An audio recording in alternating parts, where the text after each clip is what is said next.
ऐसा है, जो मुझे पता लगा कि टीएमसी से निकला हुआ एमएलए है। और दूसरी बात है कि जब मंदिर की आधारशिला रखी जा सकती तो मस्जिद का कर रखने में क्या इसमें दिक्कत है। और बिना मतलब का विवाद वो खड़ा कर रहे हैं जो इसका नोटिस ले रहे हैं या विरोध कर रहे हैं। तो मस्जिद बनवाए भाई, ये तो धार्मिक आजादी है इस देश में और सभी देशों में है करीब करीब। तो हिंदू जब मंदिर बन रहे हैं तो मस्जिद भी बन जा रही है, फिर चर्चेज भी हैं, बौद्ध विहार भी बन रहे हैं। कौन सी ऐसी बात है? नीतीश जी मुख्यमंत्री बनने के लिए अपना समर्पण कर दिया है भारतीय जनता पार्टी के अंदर, मतलब घुटना टेक दिया है नीतीश जी ने। क्योंकि नीतीश कुमार जैसे व्यक्ति अगर घुटना टेक दे तो समझ में आता है कि अब बिहार की स्थिति क्या होगी। और यही भारतीय जनता पार्टी चाह रही थी।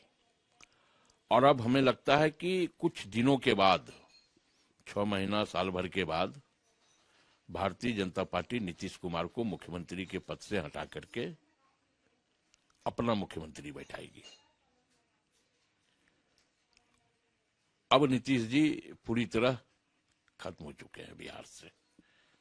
उनका समर्पण, प्रधानमंत्री को पैर छूना, यह बता देता है कि नीतीश जी की अब स्थिति ठीक नहीं है, बिल्कुल ठीक नहीं है। गलत इतिहास बच्चों को पेश कर रही है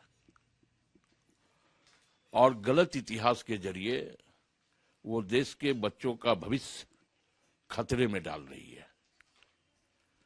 क्योंकि शक्ति उनके पास है, पावर उनके पास है, तो उस पावर के अहंकार में वो इतिहास बदलने चले।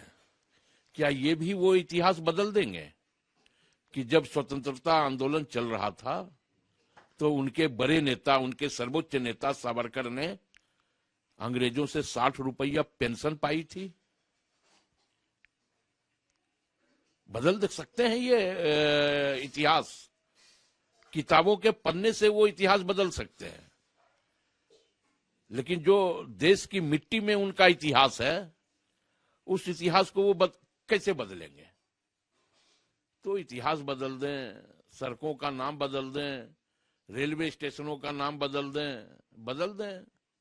ताकत है, अहंकार है, पावर है। और आरएसएस तो हर उस चीज का स्वागत करती है।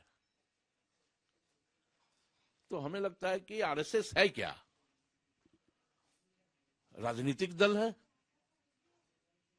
कोई सामाजिक संगठन है? अगर सामाजिक संगठन है तो उसका कहीं तो रजिस्ट्रेशन होगा आरएसएस का। दिखाए अपना रजिस्ट्रेशन का पत्र। तो हमें लगता है कि ये 2014 के बाद से लगातार इस तरह का संगठन हावी है। देखिए, भारत एक धर्मनिरपेक्ष देश है और लोकतांत्रिक देश है।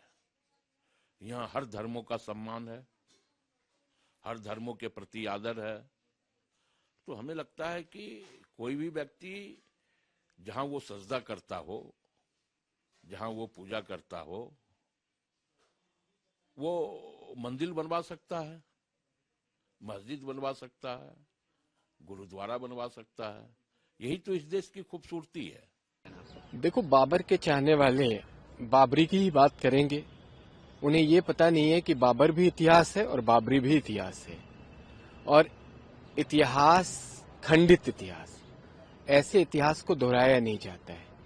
ये जब लोग वहां से उनका साथ छोड़ रहे हैं, टीएमसी में भगदड़ है, उन्हें मालूम है कि बंगाल में इस बार ममता जी की सरकार जा रही है, तो उनके नेता, विधायक और बड़े उनके स्पोक्स पर्सन ध्रुवीकरण की राजनीति करने के चैंपियन लोग हैं, अपीजमेंट पॉलिटिक्स करने की कोशिश कर रहे हैं। ये हो सकता है क्या भारत में कि आप नई बाबरी को सामने लाएं? ये सिर्फ और सिर्फ अपीजमेंट पॉलिटिक्स है जिसका उनको किसी तरह का कोई फायदा नहीं मिलेगा। हाल ही में उन्होंने एसआईआर का भी काफी विरोध किया। वो लोग विरोध करने के लिए हैं, वो सिर्फ विरोध कर सकते हैं और विरोध से उनका वोट बढ़ेगा नहीं, घटे। देखिए, कोई मस्जिद बना ही सकता है, लेकिन वो प्रॉपर स्थान पे होना चाहिए। इसमें किसी ने किसी का धर्म का पालन करेंगे, उसमें हमारा तो कोई आपत्ति नहीं है। लेकिन ये जो इसको मस्जिद को पॉलिटिकलाइज करने का जो माहौल बनाने का कोशिश कर रहा है, ये तो मुसलमान धर्म का अपमान है। कारण जो मस्जिद के साथ धर्म को जोड़ने का काम, ये सही नहीं है। लेकिन सिर्फ धर्म के लिए मस्जिद बनाए तो अलग बात हो सकता है। इसीलिए जो मस्जिद करे तो वहीं पर सारे मुसलमान जो है, भारतीय मुसलमान लोग मिलके बनाए तो कोई असुविधा का कारण नहीं है। गर्मियों की छुट्टी होने वाली थी, मेरे पापा आने वाले थे, तो हम लोग सभी खुश थे। तो मैं एक बेड पे चढ़ के डांस कर रहा था, लेकिन वो पहले ही आ गए। फ्रीज। तो मैं उस समय तो कंटिन्यू नहीं कर सकता था ना, तो फ्रीज फ्रेम टाइप का हो गया। कसम पैदा कर